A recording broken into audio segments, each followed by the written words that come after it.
அதாவது பாலுக்கும் காவல் பூனைக்கும் தோழன்னு சொல்லுவாங்கல்ல, அப்படி வந்து நீங்கள் தவாக்கா பண்ணுறது தப்புங்கிறீங்க. குதிரை பேரம் நடக்குதுன்னு ஐயா சொல்கிறாரு துரைபாண்டியன். அப்புறம் கூட்டணியில் தான் இருக்காங்கிறாரு. 200 கோடிக்கு எம்எல்ஏக்களுக்கு 4 எம்எல்ஏக்களுக்கு விலை பேசப்பட்டதுன்னு 28/5/2026 தமிழ் இந்து தமிழில் உளவாளிங்கிற தலைப்பில் வந்திருக்கு. நானும் படிச்சிருக்கிறேன். உளவாளிங்கிற தலைப்பில் 4 ராஜினாமா செய்த எம்எல்ஏக்களுக்கு அவர்கள் செய்த செலவை விட 2 மடங்காக 200 கோடி ரூபாய் கொடுக்கப்பட்டதுன்னு உளவாளி பத்திரிகையில் இந்து தமிழில் எழுதப்பட்டது. அப்போ இதையெல்லாம் தோழர் சொல்கிறாரு, தெளிந்த அரசியல்வாதியாக தமிழ்நாட்டில் எங்களுடைய அரசியலை புரிந்து கொள்ள தனி ஞானம் வேணும்னாலாம் சொல்கிறாரு. இதெல்லாம் நீங்கள் ஊக்குவிச்சுட்டு தான் நாங்கள் அமைச்சரவையில் உட்காந்துருக்கீங்க. நிறைய விளக்கங்கள் கொடுத்துட்டே இருக்காரு. என்ன விளக்கம் கொடுத்துருக்கீங்க நான் கேட்குறேன். எந்த விளக்கம்னு கேட்குறேன். ஏங்க குதிரை பேரம் நடக்குது, ஒரு பக்கம் சொல்கிறாரு குதிரை பேரம் பற்றி விசாரணை நடத்தணுங்கிறாரு, மறுபக்கம் குதிரை பேரம் நடத்துகின்ற அரசோடு அங்கம் வகித்து கொண்டு அமைச்சரவையில் இங்கே இடம் வகிக்கின்றாரு. நான் ஒன்று கேட்குறேன், இன்னைக்கு ஐயா துரைபாண்டியன் ஐயா கோவப்படுறாங்களே, இதே கூட்டணி திமுக கூட்டணியில் இருந்தீங்களே, வேங்கவயல் பிரச்சனையில் என்ன நடந்துச்சு? துப்புரவு தொழிலாளர்கள் தன்னுடைய உணவுக்காக போராட்டம் நடத்தினவங்களை அடித்து ஏற்றுனீங்களே, அன்னைக்கெல்லாம் நீங்கள் வெளியில் வந்து இந்த திமுக செய்கிறது தப்புன்னு சொல்லியிருந்தீங்கன்னா இன்றைக்கி இந்த அரசே வந்திருக்காதேங்க. இந்த அரசு வந்திருக்காது. நீங்க இருட்டுல நடு இரவுல போய் ஒரு தலைவர் சந்திச்சாரு, நான் சொல்லக்கூடாது, பாவலன் பக்கத்துல உட்காந்துருக்காரு, வருத்தப்படுவாரு. நடு இரவுல வெளில தெரியாம போய் ஒரு தலைவர் சந்திச்சாரு.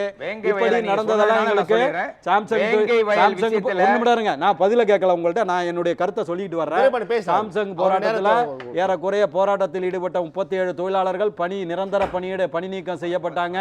27 பேர். சவுந்தரராஜன் ஐயா வந்து அதை போராடிக்கிட்டே இருந்தார் தொடர்ந்து. அவருடைய போராட்டத்தை எல்லாம் நான் கொச்சைப்படுத்த விரும்பலை. இருந்தாலும் அதையெல்லாம் ஏற்றுக்கொண்டு ஏதோ ஒன்றுக்காக சமரசம் செய்து கொண்டு அந்த கூட்டணியில் இருந்தீங்க. இன்னைக்கு அதே வேலையை திமுக 2.0 இன்னைக்கு தவாக செயல்பட்டு கொண்டிருக்கிறது. அதே கற்பழிப்பு, அதே கொலை, அதே கொள்ளை. எப்போதாவது அத்திப்பூத்தார் போல நேற்றைக்கு எக்மோர் ஹாஸ்பிட்டலில் வந்து இது ஆய்வு செய்தது போல ஏதாவது ஒன்றை செய்கின்றார். இப்போதைக்கு நாங்கள் அதிமுக சின்ன குறுக்கீடு காசு சின்ன குறுக்கீடு. நீங்க திமுக 2.1 சொல்றீங்க. அந்த ஆட்சியின் போது நீங்களா இதுக்கெல்லாம் அதே கூட்டணி நீங்க வந்துருச்சு. அதே கூட்டணி நீங்க ஷிஃப்ட் ஆயி வீரியமா இப்ப நடக்கக்கூடிய நிகழ்வுகளுக்கு அறிக்கை விடுறாங்க, கண்டனம் தெரிவிக்கிறாங்க, செய்தியாளர் சந்திப்புல அதை கண்டெம் பண்றாங்க. அதுதான் நான் சொல்றேன். அந்த ஃப்ரீடமோட தான் இது இருக்கு. புலி இப்ப ஏன் பதுங்குதுன்னு நான் சொல்றேன். புரியுதா உங்களுக்கு? ஆரம்பத்தில் விமர்சனம் பண்ணுவாங்க, அப்புறம் என்ன ஆவாங்க. இதே மாதிரி தான் திமுக கூட்டணியிலையும் பண்ணி. ஒரு நிமிடம் இருங்க ஐயா, பிறகு சொல்லுங்க உங்களுடைய கருத்தை. நீங்க ரொம்ப நாள் இல்ல, எனக்கு நீங்க வாய்ப்பே கொடுக்கல. நான் கடைசியா பேச வந்திருக்கிற இறுதி பேச்சாளர்.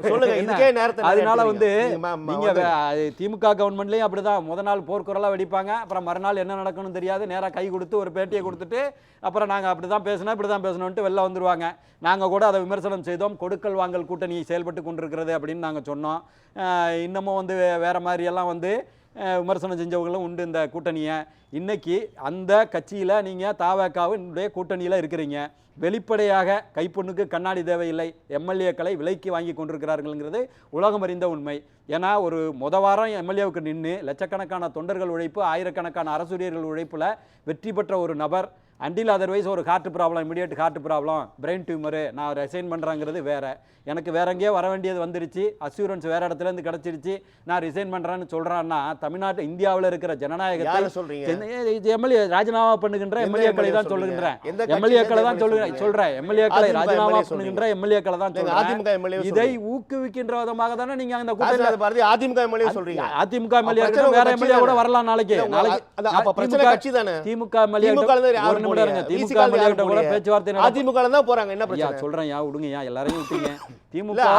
திமுகவில் இருந்தும் எம்எல்ஏக்களுக்கு பேச்சுவார்த்தை நடப்பதாக செய்திகள் வந்து கொண்டிருக்கிறது. இருக்கட்டுங்க, அவங்க விலை போறதுக்கு நாங்க என்ன பண்ண முடியும்? அதுக்காக கச்சை கலைச்சிட சொல்றீங்களா? இல்லை, எனக்கு தெரியல. தமிழ்நாட்டில் இருக்கிற விளிம்பு நிலை மக்களுக்காக உழைத்த ஒரே இயக்கம் 69% இடஒதுக்கீட்டிலிருந்து இப்போ வந்த 7.5% இடஒதுக்கீட்டிலிருந்து 22,000 ஏரிகளை தூர்வாரியதிலிருந்து 33% இருந்த இடஒதுக்கீடு 50% மாற்றியவர் எம்ஜிஆர், 50% 68% மாற்றியவரும் எம்ஜிஆர், மொத்த 69%க்கும் சட்ட பாதுகாப்பை பெற்று தந்தவர் புரட்சி தலைவி அம்மா ஜெயலலிதா அவர்கள். எதையோ ஒரு யாரோ ஒருத்தர் ஒரு நிமிடம் இருங்க ஐயா, இந்திய அரசியலமைப்பு இருக்கட்டுங்க, இந்த கதையெல்லாம் வேண்டாம், கலைஞர் ஒரு நிமிடம் இருங்க, நான் சொல்லிடுறேன். இந்திய அரசியலமைப்பு ஒரு நிமிடம் இருங்க, நான் பேசுறேன், நீங்க பதில சொல்லுங்க. நீங்க பேசுற ஒரு நிமிடம் இருங்க, அவர் ஆக்குனாரு, நல்லா புரிஞ்சுக்கிறேன். வச்சுக்கிறீங்க. இந்திய அரசியலமைப்பு சட்டம் ஒரு நிமிடம் இருங்க, வரலாறு நான் சொல்றேன் பாருங்க. இந்திய அரசியலமைப்பு சட்டம் 9வது அட்டவணையில் திருத்தம் கொண்டு வந்து சங்கர் தயாள் சர்மா அவர்கள் அன்றைக்கு குடியரசுத் தலைவராக இருந்தார். இன்றைக்கு ஐயா இருங்கய்யா, கி வீரமணி ஐயா அவர்கள் சமூக நீதி காத்த வீராங்கனை என்ற பட்டத்தை அளித்தார். இதெல்லாம் வரலாற்றை நீங்க மறைக்க யாரோ கல்யாணத்துக்கு போவதெல்லாம் பிரச்சனை. ஒரு தமிழ்நாட்டுல இல்லங்க அதிமுக எப்படி பாக்குதுன்னு கேக்குறேன். இப்ப இந்த கூட்டணி தொடர்பா இது குறித்து என்ன விமர்சனங்கள் கேளுங்க, அப்புறம் வர்றேன்.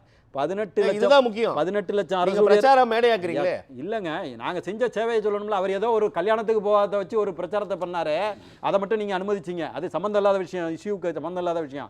அதாவது பாக்கி மாநிலத்தில் 18 லட்சம் அரசு ஊழியர்கள் தான் இருக்காங்க, இங்க 26 லட்சம் அரசு ஊழியர்கள் இருக்கிறார்கள் என்று சொன்னால் 69% இடஒதுக்கீடு எங்கேயும் கிடையாது. இன்னைக்கு தான் ஹேமந்த் சோரன் வந்து 77% முன்மொழிஞ்சிட்டு இருக்கார தவிர இன்னும் சட்ட அங்கீகாரம் பெறவில்லை. இந்தியாவில் எந்த மாநிலத்திலையும் கிடையாது 69% இடஒதுக்கீடு, தமிழ்நாட்டை தவிர. இவங்க சொல்ற இடதுசாரிகள் ஆட்சி அமைத்து இருக்கிற கேரளத்துல கூட கிடையாது, மேற்கு வங்கத்துல கூட கிடையாது. நல்லா சுட்டிக்காட்ட. அதனால ஏதோ யாரோ கல்யாணத்துக்கு போகாதனால அந்த இயக்கத்தை குறை சொல்றதுங்கிறதெல்லாம் அந்த தலைவி, ஏன்னா அவங்க தான் அந்த 60 ஒரு தனி இஷ்யூ. 69% இடஒதுக்கீடு தமிழ்நாட்டில் இருக்கிற விளிம்பு நிலை மக்களுக்கான விஷயத்தை நான் சொல்றேன். அதனால அவங்கள டக்குன்னு ஜஸ்ட் லைக் தட்டா நீங்க விமர்சனம் செஞ்சிடக்கூடாது. இன்னைக்கு பாலுக்கும் காவலாக பூனைக்கும் தோழனாக இருந்து கொண்டிருக்கிற உங்களுடைய கூட்டணியை பத்தி எங்களால் விமர்சனம் செய்ய முடியாதா? என்ன நீங்க சொல்றீங்க, என்ன சொல்றீங்க? திமுகவும் தவேகவும் இந்தியா கூட்டணியில் பங்கேற்க வேண்டும்னு. இந்தியா கூட்டணியில் திமுக பங்கேற்க வேண்டும்னு ராகுல் காந்தி சொல்லியிருக்காரா? முதலாக ராகுல் காந்தியை ஒரு நிமிடம் இருங்க, ஏன் பிறகு இடையில பேசிட்டு இருக்காங்க ரன்னிங் கமெண்ட்ரி. முதலாக ராகுல் காந்தியை பிரதமர் வேட்பாளராக முன்மொழிந்தவர் மு.க. ஸ்டாலின் அவர்கள். என்ன அவரையே அவர் தூக்கி எறிஞ்சிட்டு அவர் எங்கேயோ இருக்கிறதுக்கு போறாரு. இன்னொரு கொஸ்டின் நான் கேட்கறேங்க, கேரளாவில் ஒரு நிமிடம் இருங்க, நான் நீங்க கூட்டணி சார்ந்து பேசுறீங்க, பிறகு நான் அதுதான் கேட்கிறேன். இல்லங்க, அதோட இருக்கக்கூடிய கேள்வி பதில் சொல்லுங்க. கேளுங்க. இப்போ திரும்ப அந்த ஒரு கருத்தை முன்வைக்கிறார், அது ஏன் கருத்தை பார்க்க கூடாதா? ஏன் அது அவர் ஏன் சொல்லக்கூடாது? ராகுல் காந்தியே விரும்பலங்கிறேன். தலைவராக இருக்கக்கூடிய பிரதமர் கேண்டிடேட்டாக இருக்கக்கூடிய ராகுல் காந்தியே திமுக கூட்டணி வேண்டாம் அவரை பிரதமர் கேண்டிடேட்டாக முன்மொழிந்த ஸ்டாலின் அவர்களுடைய கூட்டணியை உதறி தள்ளிவிட்டு தவேக வெற்றி பெற்று விட்டது என்று அந்த பக்கத்துக்கு போயிட்டாங்க. தமிழகம் வேறு, இந்தியா கூட்டணி வேறு. நான் இதெல்லாம் விடுங்க, இந்தியா கூட்டணின்னு ஒன்று இருக்காங்க, இருக்கு, நீங்க சொல்லுங்க. இருக்கு, சரி. கேரளாவில் வயநாட்டில் வந்து அவர் நிற்கிறாரு. அந்த தொகுதியில் கம்யூனிஸ்டுகள் என்ன பிரச்சாரம் செய்கிறாங்க? ராகுல் காந்தி மோசமான ஆள், அவருக்கு ஓட்டு போடாதீங்கன்னு. அதே அந்த கேரளாவை விட்டு வெளி மாநிலத்திலேருந்து என்ன சொல்கிறாங்க?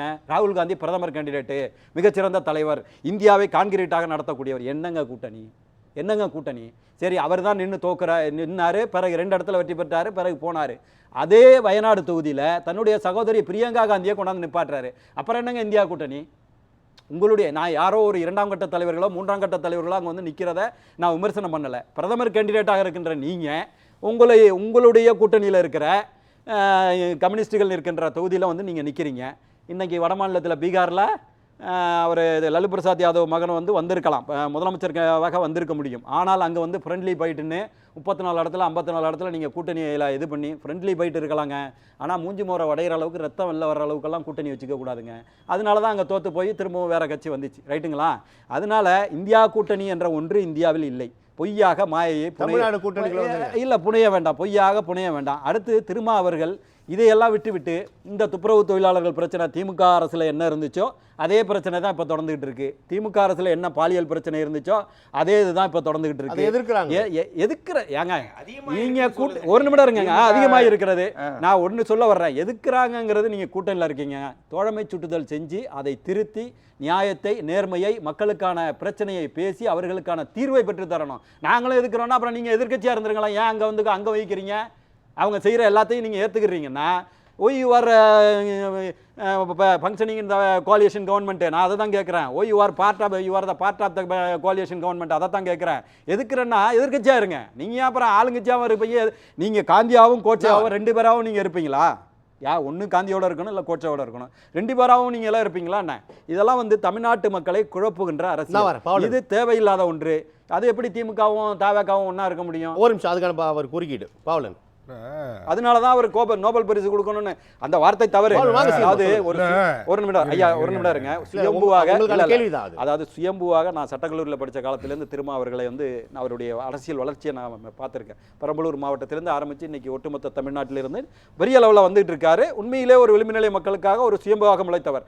ஆனால் அவரே இப்படி ஒரு தவறான கருத்துக்களை பதிய வைக்கிறதுங்கிறதும், ஆனால் அவரை இப்படி ஒரு விமர்சனம் வைக்கோ பண்றது அதையும் நான் மறுக்கல. அது தவறு. ஒரு மூத்த அரசியல்வாதிக்கு பரிசுத்தத்தை பத்தி அதிமுக பேசுறது ஆச்சரியமா இருக்கு. அதுதான் தனி தலைப்பு வைங்கன்னு சொல்லிட்டேன். அது தனி தலைப்பு பரிசுத்தத்தை பத்தி விடுதலை சிறுத்தைகளை ஒன் டு ஒன் வைங்க. அதிமுகவும் விடுதலை சிறுத்தைகளையும் நீங்க தாங்க சொன்னீங்க.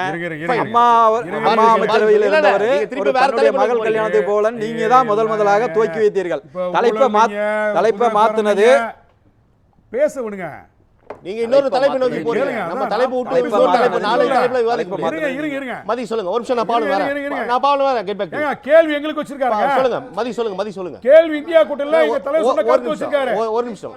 அவர்கள் பேசும்போது குதிரை பேரம் நடக்கிறது அப்படின்னு சொன்னாரு. ஆமா, திமுகவின் குதிரை பேரம் நடக்கிறத இப்போ உயர்நீதிமன்றத்தில் வழக்கு, எல்லாரும் பெயிலு எல்லாம் வாங்கிட்டு இருக்காங்க. குதிரை பேரம் நடக்கிறது. ஆனால் யார் நடத்துறாங்கன்றத அவர் சொல்லாம அதிமுக ஏதோ பேப்பர் கட்டிங்லாம் காட்டினாரு. அதே போல அதிமுக எம்எல்ஏக்கள் அதிமுக எம்எல்ஏக்களை வாங்குகிறார். தாவேகா எம்எல்ஏக்களை 25 to 50 கோடி ரூபாய் குதிரை பேரம் நடக்குது. அதை பத்தி நீங்க ஏன் திறக்கலன்னு. அதே போல அவர் சொன்னார், கம்யூனிஸ்டுகள் வந்து போராட்டத்தில் நாங்கள் தயங்கியதே இல்லைன்னாரு. நானும் ஒரு தொழிற்சங்கவாதி தான், அவருக்கு தெரியும். தனியார் மயத்தை எதிர்ப்பது தான் இடதுசாரிகளுடைய தாரக மந்திரம், அது எந்த துறையாக இருந்தாலும். ஆனால் ரொம்ப வருத்தமாக எனக்கு இருந்தது, மாநகராட்சி பணிகளில் நீங்கள் வந்து தூய்மை பணியாளர் அந்த பணிகளை தனியாருக்கு திமுக அரசு விட்டப்போ சேகர்பாபு அடாவடியாக எல்லாரையும் அடித்து நொறுக்குனப்போ என்ன பண்ணாங்க? சிபிஐ, சிபிஎம், ஏஐடியூசி, சிஐடியோ என்ன பண்ணாங்க? ஈவன் திருமாவளவன், நான் ஏன் திருமாவளவன் சொல்கிறேன்னா, அந்த பணியில் ஈடுபட்டுக்கிறவர்கள் 90% ஒடுக்கப்பட்டவர்கள். ஒடுக்கப்பட்டவர்கள். அவர் என்ன சொன்னார் தெரியுமா? இந்த போராட்டம் தவறு என்று சொன்னார். ரொம்ப வருத்தமா இருந்தது. வேற டோன்ல சொன்னார். ஆமா, அதனால வேற ஒரு கான்டெக்ஸ்ட்ல சொன்னார். இல்ல அதாவது எனக்கு வந்து இன்னும் ஒரே ஒரு விஷயத்தை மட்டும் சுருக்கமா அவர் என்ன சொன்னார்னா, கரூர்ல நாளைக்கு முதலமைச்சர் போறாரு, அவர் வந்து அரசாங்க வேலையை கொடுக்குறாரு, இதெல்லாம் தப்புன்னாரு. அவரும் சென்ட்ரல் கவர்மெண்ட்ல இருந்து இருக்கார், நானும் சென்ட்ரல் கவர்மெண்ட்ல இருந்து இருக்கோம். கம்பல்சனேட் அப்பாயின்மெண்ட் இருக்கு. இல்ல ஒரே ஒரு செகண்ட், அதாவதுங்க அங்க கொலைலாம் பேசினார், அவரு கொலைலாம் பேசினாரு. நான் என்ன சொல்றேன்னா, 41 பேர் அங்கே உயிரிழந்ததற்கு காரணம் அட்மினிஸ்ட்ரேஷன் ஃபெயிலியர், கவர்மெண்ட் ஃபெயிலியருங்க. ஒரு அரசு தோல்வி அடைந்து விட்டது, ரெவென்யூ டிபார்ட்மெண்ட்டும் போலீஸ் டிபார்ட்மெண்ட்டும். அப்போ அரசாங்கத்தின் தோல்வியால் அந்த 41 பேர் இறந்திருக்கிறார்கள். அவர்கள் குடும்பத்துக்கு நிவாரணம் செய்து மனிதாபிமானங்க. கம்யூனிஸ்டுகள் இதை பாவலன் சொல்லுங்க. தோழர் வந்து காசிநாத பாரதி நிறைய விமர்சனங்களை வச்சுட்டு இருந்து போயிட்டாரு. அதான் எங்க தலைவர் வந்து ப்ளீஸ் தலைப்பை மாத்துனது அவருங்க. நீங்க இல்ல அவுட் ஆஃப் பேசுனீங்களா? அத சொல்லுங்க. பேசுங்க. ராகுல் காந்தியே ஏத்துக்கலன்னு சொன்னா பதில் சொல்லுங்க. ராகுல் காந்தி ஏத்துக்கிட்டாரு. காங்கிரஸ் திமுக உள்ள இருக்கணும் வந்து ராகுல் காந்தி சொல்லியிருக்காருங்க. படிங்க, நீங்க செய்தி படிங்க. சொல்லியிருக்காரு. ஆமா, சொல்லுங்க. நீங்க பக்கத்துல பதில் சொல்ற நேரம். அது பாரதிய ஜனதா மிகப்பெரிய ஒரு ஆபத்தான கட்சி. இந்த இந்தியா இன்றைக்கு வந்து எல்லா தளங்களிலும் சிக்கி சீரழியுது அப்படின்னா அதுக்கு பாஜகவுடைய தவறான சனாதன அரசியல் கொள்கை. நமக்கெல்லாம் தெரியும். தமிழ்நாடு இன்னைக்கு பாதுகாப்பாக இருக்குது. வட மாநிலங்களில் போய் பாருங்கள், மத அடிப்படையில், சாதி அடிப்படையில் மக்கள் எந்த அளவுக்கு வந்து துன்புறுத்தப்படுறாங்கன்னு. அப்போ பாரதிய ஜனதா முழுக்க மதவாதத்தின் அடிப்படையில் இருங்க ஆட்சியை வந்து அவங்க கையில் இருக்க அந்த ஆட்சி அதிகாரத்தை தவறாக பயன்படுத்துகிறாங்க. அப்போ பாஜகவை ரீப்ளேஸ் பண்ணணும் அப்படின்னா ஜனநாயக சக்திகள் ஒன்று சேர வேண்டிய கடமை இருக்கு. சரிங்க. தாவேகா அம்பேத்கர், பெரியார், காமராசர், வேலுநாச்சியார், கமலமெல்லாம் கொள்கை தலைவர்கள் அறிவிக்கிறாங்க. இவங்க எல்லாமே சனாதனத்துக்கு எதிரான சக்திகள், தலைவர்கள். அதே தான் திமுகவோட நிலைப்பாடு.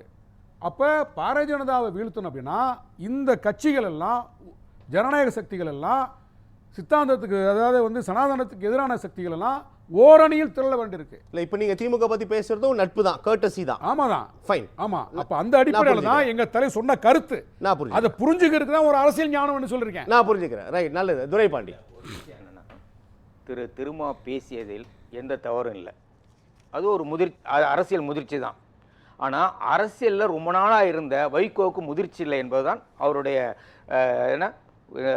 அவருடைய விமர்சனங்கள் அமைந்திருக்கிறது ஒண்ணு. எப்படி இது முதிர்ச்சி அது முதிர்ச்சி சொல்றீங்க? என்னன்னா நீங்க வந்து வேற கூட்டணியில கூட இருக்கலாங்க, ஆனா நட்பை பாராட்டலாமே. அது யாரும் குறை சொல்லவே இல்ல. நீங்க என்ன சொல்றீங்க, அது என்ன சொல்றீங்க, அவருக்கு நோபல் பரிசுவே கொடுக்கலான்னு சொல்றீங்க. அது ஏன் இந்த கிண்டல்? அவர் கேட்ட அது அவருடைய பாவலனுடைய கோபம் நியாயமான கோபம். அதே திரும்பவும் பேசியிருக்காரு. இதுவே வந்து விஜய்கிட்ட கேட்பீங்களா, இதுவே மு க ஸ்டாலின்கிட்ட கேட்பேன், திரும்பவும் பேசியிருக்காரு. நான் அந்த விஷயத்துக்கு போகல. இந்தியா கூட்டணியில வந்து இருக்க வேண்டும் என்பது எல்லாருக்கும் எனக்கும் ஆசை இருக்கு. துரைபாண்டி எளிமையா புரிஞ்சுக்கலாம்.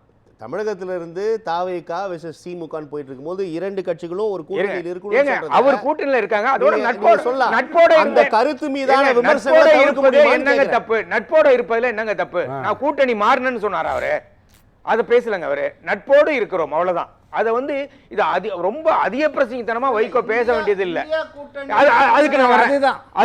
இல்ல கான்ட்ரடிக்ஷன் நீங்க தோணலாம். ஆனா இந்தியா நீங்க முன்னாடியே பாரதி ஒரு விஷயம் சொன்னாங்க, நட்பா துரைபாண்டி, அது நட்பா கூட்டணியா? இந்தியா கூட்டணி என்பது வேறு, இந்தியா கூட்டணி என்பது வேறு. ஆனால் நாங்கள் தாவேக ஆட்சியில் இருந்தாலும் கூட நட்புறவோட திமுக இருக்கிறோம் என்பது அது ஒரு அரசியல் முதிர்ச்சி தான். அதை நான் வரவேற்கிறேன். ஆனா நீங்க இப்ப இந்தியா கூட்டணியை பத்தி பேசுனதுனால நான் பேசுறேன். நீங்க கேட்டீங்க அந்த ஒரு கேள்வி, இந்தியா கூட்டணி வந்து இருக்கிறதான காசிநாத பாரதி கேட்டாரு. ஆனா காசிநாத பாரதி இப்படியே கேள்வி பண்ணிட்டு இருந்தாருன்னு தமிழ்நாட்டிலேயும் அண்ணா திமுக காலி ஆயிடும். காசிநாத பாரதிக்கு சேர்த்து பேசுறோம் நாங்க. காசிநாத பாரதியோட சேர்த்து அவரையும் பாதுகாக்கணும்னு நான் பேசுறேன். என்ன விஷயம்னா, இன்னைக்கு இந்தியாவில் வந்து ஆக்டோபஸ் பிஜேபி ஆண்டு கொண்டு இருக்கிறது. எல்லா நிறுவனங்களையும் ஆட்கொண்டு விட்டது. சுதந்திரமா எதையும் செய்ய முடியாத ஒரு நிலைமை வந்து விட்டது. அந்த பாஜகவை எதிர்க்க வேண்டும் என்று சொன்னால் மதச்சார்பற்ற சக்திகள் ஒன்றாக சேர்வதில் என்ன தவறு இருக்கிறது என்பதுதான் திருமாவோட பேச்சு. யாரோட ஒன்றா சேரணும்ன்றதுதான் கேள்வி. யாரோட ஒன்றா சேர்னா நீ மதச்சார்பு உள்ள எல்லாரும். நீங்க அதுக்கு ஒரு உதாரணம் அவரே காசிநாத பாரதி கிண்டலா சொன்னா கூட அது நல்ல உதாரணம் தான் நான் சொல்லுவேன். அதாவது இந்தியா கூட்டணி இருந்தாலும் கூட இடதுசாரிகளும் காங்கிரசும் ஒரே சமயத்தில் தேர்தலில் போட்டிட்டாங்க. ஆனா அங்க இருந்த விஷயமே வேற. அங்க ஆட்சியில் இருக்கிறவர்களுக்கும் ஆட்சியில் இல்லாதவர்களுக்கான ஒரு போட்டி நடந்து அது வேற விஷயம். ஆனா இதுல வந்து ராகுல் காந்தி செஞ்ச துரோகத்தை ஆனா மறக்கவே முடியாது. ராகுல் காந்தி ஒரு துரோகத்தையே செய்து விட்டார். என்ன 2 சீட்டுக்காக மந்திரி சபையில் சேருவதற்காக திமுக கூட்டணியில இருந்து ஜெயிச்சிட்டு ஒரு நன்றி கூட சொல்லாம ஓடி போயிட்டார்.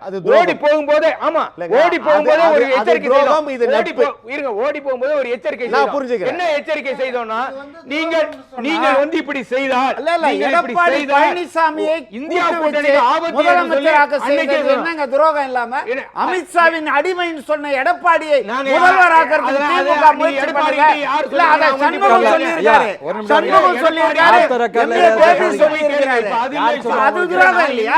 ராகுல் காந்தி தான்